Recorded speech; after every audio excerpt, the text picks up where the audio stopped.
time to hook up with our commentators in the booth as we turn it over to Brandon Godden and Charles Davis.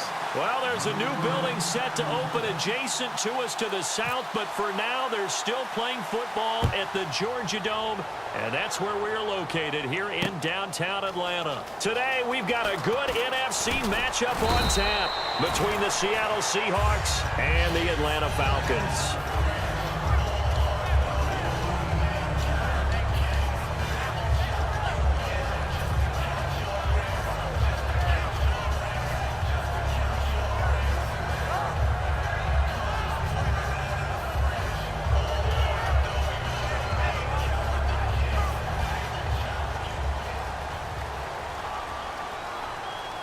Freeman, the lone man in the backfield. Ryan. And it's complete to Jacob Tamme. 7 yards, the pickup on the pitch and catch. Now that's staying ahead of the chains. Really good pickup on first down, hitting the tight end there. Now it brings up a second and manageable. Just found a hole in that zone. They'll only get a couple up to about the 30. And credit the tackle to Cliff Averill. Here's the offense, and we talk about the tight end, Jacob Tamme. A lot of people thought of him as simply a safety valve receiver. He can be a primary receiver. Jacob Tamme shows better athleticism than what people expect. Just play number 3 here on the opening drive, and it's an early 3rd and 1. Ryan keeps it on the sneak. They only get 2 there, but on 3rd and 1, that's all they needed to keep the drive going. They pick it up on 3rd and 1 on the quarterback sneak, and that's not easily done because there are extra bodies in there on the defensive side, and they're moving forward at the snap. Yeah, I was certainly expecting a handoff, weren't you? Yeah, I totally was. I thought they'd go with a back, maybe try and get a lead blocker in front. But as you talk about in different games, those guys with confidence in their offensive line, they just want to move forward and get it. They ran that one well, and not only did they pick up a nice chunk of yardage on the screen, they sent a message to the defense. Rush the passer all you want, but you better be careful. We can hit you going back the other direction. Ryan going to give to Freeman on the draw. And he is going to lose yardage here. It's a loss of 2 there, bringing up 2nd down. Now that was impressive by the defense. They just got hit for a big pass play, and instead of rushing out and getting back deep to cover, they played their techniques, saw the run develop, and ran to it and made the play.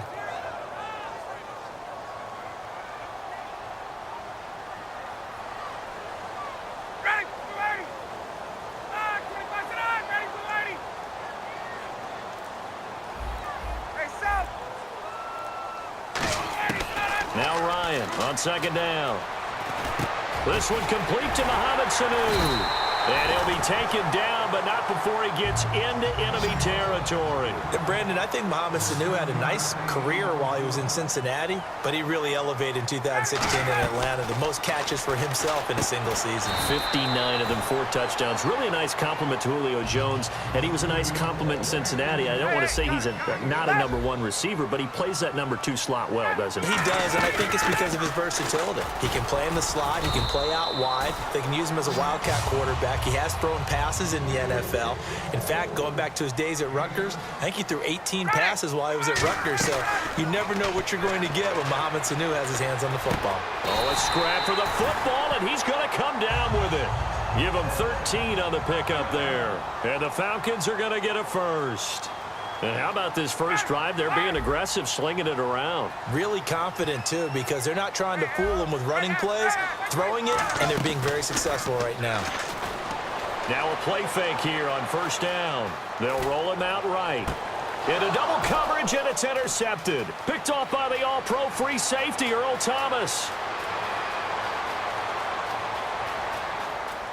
There he goes right side. And he will take this one home. It's a touchdown. And the defense could not have written a much better script than that first drive, pick 6.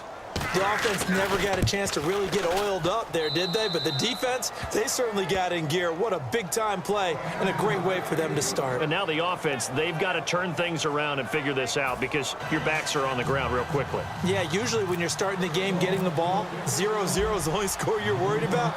Now the second time you get it, you're already down a touchdown. That's fielded in the end zone.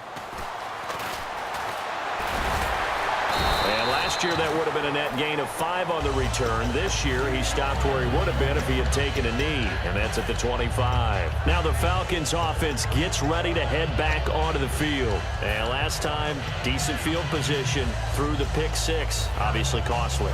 But they can't afford to just bunker in now. All right, good field position means go ahead and attack on offense. Try and press the advantage a little bit. They just have to be better with the football on this possession. So that didn't bother you too much last time? No, because it's exactly what you're supposed to do. You can't have good field position and not try to take advantage of it. Sometimes the defense makes a good play, too. Touchdown, Falcons! Tevin Coleman, 74 yards. And the Falcons are an extra point away from tying the football game. It's good, and we're all tied at 7 apiece.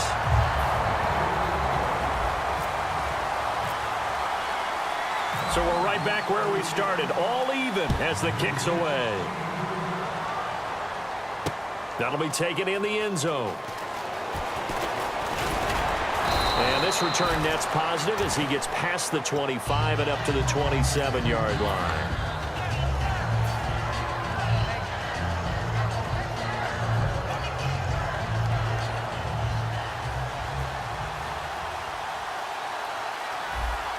Rawls, the lone man in the backfield. They go play action here on first down. He's going to loft one deep left side here. That's going to be knocked away and incomplete. Here's the offense. Certainly some threats on this offense, and one of them that they target is Doug Baldwin. Not only does he do a nice job catching the ball downfield, he's also a tremendous blocker that helps unleash the running game. And he powers his way up past the 30. Give him 4 on the ground there. They're now left with 3rd and 6. On 3rd down, Wilson. He finds his man, Baldwin. A gain of 7, and they pick up the first. I don't care how many times you tell the story, it never loses its luster for me. Doug Baldwin, undrafted out of Stanford, and plays like a #1 receiver should in the NFL. I don't care how you cover him. I don't care that his size isn't great. He's the one that typically comes up with the football. Absolutely. His roots go all the way back to Gulf Breeze, Florida, where he's from, right on the water near Pensacola, and then, of course, to Stanford, and, boy, he's been good. Baldwin coming off his first Pro Bowl appearance. He had career highs, Charles, in catches with 94, over 1,100 yards. That also a career high. Pretty good season for Doug Baldwin. And I think the place that he really started to take off was midway through 2015. The connection between he and his quarterback, Russell Wilson, where they were playing more from the pocket, bigger plays downfield. And that just propelled him into 2016. That, and anything he perceives as a slight, he uses it to his advantage, and he just goes out and plays.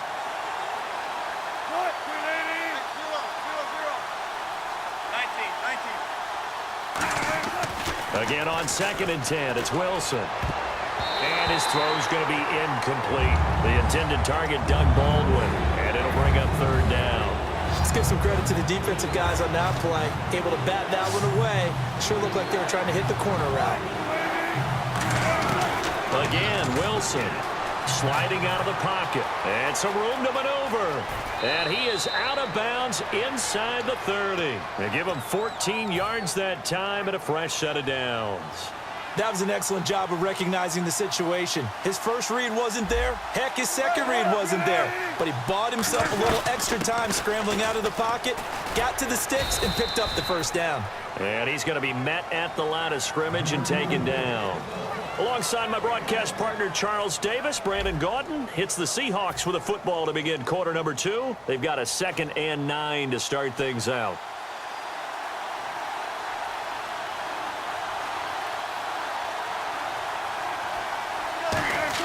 On 2nd down, Wilson. And incomplete there. A nice hit. Jars the ball free and brings up 3rd down. Oh, man, for him to be that wide open and drop it. Sometimes you have just too much time on your hands, right? You end up thinking way too much, and your hands get shaky. And, yes, he's a tight end, but that's a catch he should have made. And he dropped it. Now it was tipped. Altered the ball a little bit, but he dropped it. And now 4th down. Anytime a ball's thrown in the middle of the field and it's popped up in the air, I expect someone to catch. It doesn't matter whether it's offense or defense because there's usually a great amount of bodies in that part of the field. In this case, no one came up with it. They're going on fourth down. It's Wilson. And this is incomplete. Oh, well, you mind if we go off topic for a second? No, you know I like to do that randomly. AFC playoff contenders for this year that didn't make it last season. Who do you have that might get in? Well, I think Cincinnati's got to be considered there. Maybe they'd have an offseason that's calm, and they go into this season and try and get back to the playoffs where they had been perennials. How about Denver? Yeah. Remember last year, they didn't have the quarterback to start. Trevor Siemian played pretty well overall, but maybe they can get solidified there and ride that strong defense right back into the playoffs. I'm going to give you a couple a little bit off the pace. Indianapolis cannot afford to squander Andrew Luck, one of the better young quarterbacks in the game. They've got to get back to the playoffs. And Buffalo, brand new head coach, brand new people running the ball club. Let's see if they can figure it out, because I think defensively they can be awfully strong. Well, he's used to running it that distance. Here he had to catch it, too, before making the run. Heck of a play for the score. There's not many things better for an offense than a back who's a complete guy, who can run it and catch it. And we just saw him complete a big-time play for a touchdown. Now after the touchdown, it's Bosher to kick it away. That's fielded in the end zone. And he'll be brought down at the 23, make it the 24-yard line. As Seattle now ready to march out of the field. And on the last drive, they were in field goal range. They just opted not to kick it, didn't get it. How does that change the mentality this go-around? I don't think it changes much for the head coach because this is what he preaches all the time. Attack at all times in any spot on the field, and he likes touchdowns, not field goals. Now, your field goal kicker, you got to make sure you nurse him through and say, okay, don't worry about it. When we need you, you got to be ready to go. And the team, of course, loves to see points on the board. And he can't get rid of it. He's taken down. Adrian Claymore in there to drop him, and it'll be a loss of about 8. Well, it was second long. Now it's third and even longer. They're going in the wrong direction here. Because they're moving exactly the way they want to, but you're exactly right. Definitely going in the wrong direction for the offensive guys. Third and long. It's Wilson. He sets to fire deep. And a shot taken on third down, unsuccessful. Fourth down now. Well, they've had a pretty frustrating first half here offensively, and then just continued there with that incompletion. And definitely frustrating for them, but heartening for the other guys. Those stop troops, they're enjoying things right now because they've made it very difficult for them throughout the half. They'll indeed go for it with Wilson. Finding time. He's going to try and go deep again. Into a double team, and it's intercepted. It's Desmond Trufant, and his guys will take over at the 30-yard line. And here now come the Falcons. And they'll just simply be looking to build off the confidence of the last time out where they scored a touchdown. And confidence is powerful, isn't it? When you've scored once, you feel like you can go back out there and get it done again. Doesn't matter what the defense throws at them. They feel like they're in a groove right now, and they want to get out there and show it. Yeah, hoping to stay in that groove here this go-around. And the offense there, the O-line, everybody really on offense, they were just manhandled at the point of attack. Yeah, you could pretty much call them all out, couldn't you? And almost by name, right? That was a very tough sequence for the offensive line. And how about that defensive front? Creating a new line of scrimmage and creating a lost yardage possibility. On every offensive coordinator, every play caller sheet, they have about 5 or 6 plays per game that they call shot plays or big plays, and you don't get many opportunities to dial them up, and they just did, and they drop it with a great chance to make a big play. That's going to hurt.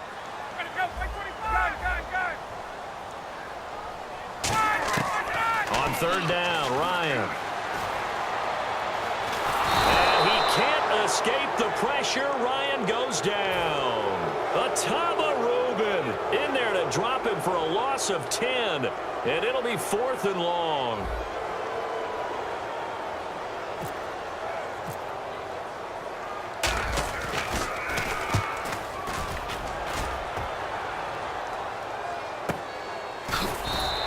We'll call that a punt of 54 yards. Well struck.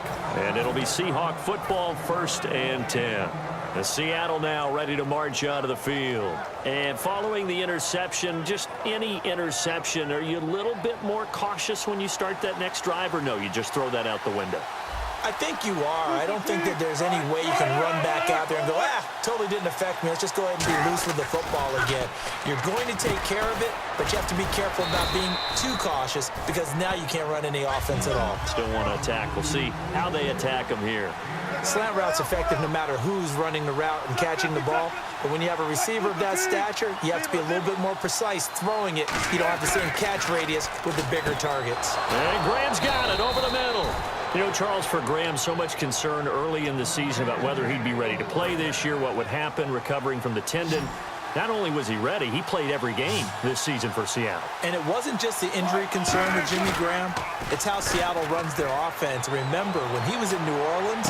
And that's caught inside the 30. And they're able to get this one down to the 25. Well, we know he's got the speed there. He needed the speed and the hands. A great catch. And because of that speed, you have to respect it as a defender. So you have to either play off or make sure you're somehow in contact with him. And he's able to do exactly what you said. Use the speed to his advantage and go up and get the football. That's a big-time play right there. And the offense lining up 1st and 10.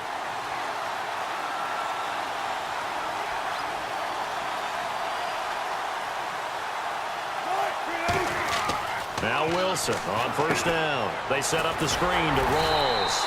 And now a timeout defensively by the Falcons. It's just their first, so they'll have 2 remaining here before we get to halftime. 2 receivers left, 1 to the right. To throw again is Wilson. Baldwin with it over the middle. 8 yards on the completion, but now they face 3rd down. Some think the teams really won't throw a slant route unless you have a receiver that has a lot of stature to him. But sometimes the little guys, they get lost in there. People can't really locate them, and they run that quick cut on the slant. He rifles one that's intercepted. There he goes left side. The 40, 20, 10, 5. And he takes this one back into the end zone, and the Falcon defense has a touchdown. That was an interception, but on the field, the guys who are picking it off, they're not saying that. What word are they using? It's Oski. And that means catch the ball and go the other way. That's your vernacular. I've never heard anybody say Oski. Ask around. They'll tell you. So they'll get another shot on offense following that pick 6. And now the kick is away. Fielded about a yard deep. And he'll get across the 20 before he's brought down at about the 23-yard line. The Seahawks offense now, they get ready to come back onto the field. And following the pick 6, and they have decent field position in throwing that pick 6. We'll see how they attack this drive. And I think all you say to your guy is, listen, let's just take care of the football a little bit better. Make some better decisions on this drive. And Wilson's going to be intercepted a 3rd time.